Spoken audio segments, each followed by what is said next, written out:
Gusto nyo ba ang pasyalan? Ito na, excited! Luneta Park.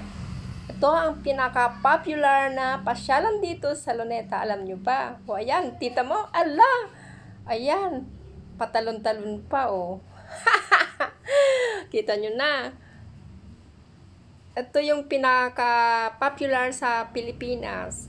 Kapag hindi ka pumunta sa Luneta Park, it means na misplace mo yung pinaka-popular na pasyalan dito. Sa mga tourist dyan, kailangan puntahan nyo ito kasi yan yung mga may kwento. Ay, si Rizal. O diba? Pasyalan nyo po para makita nyo. Maganda po yan sa sa talagang yung mapuntahan nyo na makita nyo talaga kung ano ang Luneta Park. Kasi may kwento yan. Ang ganda sana ng music kaso nga nakaka-copyright, hindi pwede kay YT. So, mute ko na lang. Di kwento na lang tayo, mas maganda. O diba? Maraming tao pumupunta dito lalo-lalo na pag Christmas season tapos January 1. Ang pagkakaalam ko, hindi na pwedeng matulog kasi dyan may hanggang 10 lang yata. Dati kasi pwede ka mag-overnight. Pero kahit Christmas o kaya bagong taon, bawal na.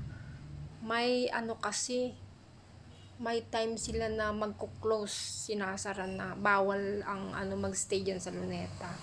At ang pinakamaganda kasi dito, binuhay yung dancing fountain. Yung si Isko Moreno ang nito inayos niya. Kaya ang napakaganda naman po talaga. Kita mo ang ganda ng music niya, kaso lang di nga pwede, sayang.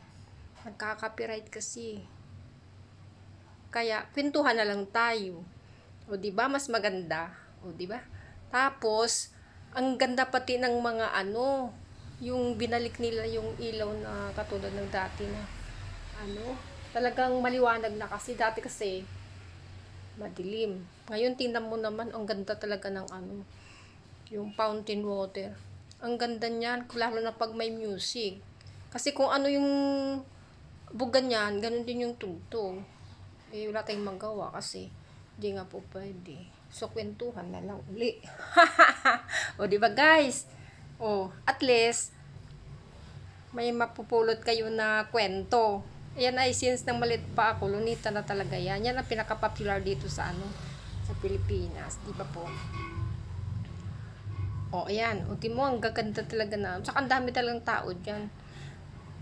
Mas maganda pag gabi kasi yan iba-ibang kulay ang makikita mo na na sumasayaw nga yung yung tubig. Mas malawak ito kaysa sa ibang bansa. Ito kasi malapad siya, kaya nakakatuwa tingnan. At saka pag ang music talaga napasama sana, napakaganda pakinggan. O yan, diba? Panuorin nyo na lang po. Pero pag maganda talaga, puntahan nyo rin talaga diyan. O diba po?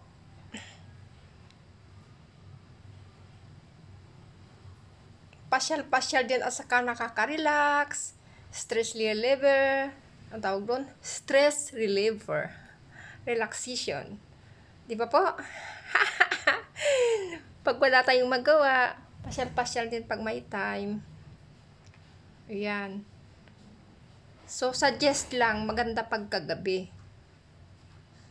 Tsaka maganda kasi pag walang ulan. Yung time na yan, napakaganda ng punta namin. Dit upload lang pero okay na rin.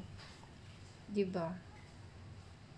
Diyan sa mga malayo, ito na lang panuorin yung o pag pumunta kayo ng Pilipinas o kaya yung pag umuwi ng daan kayo ng Luneta.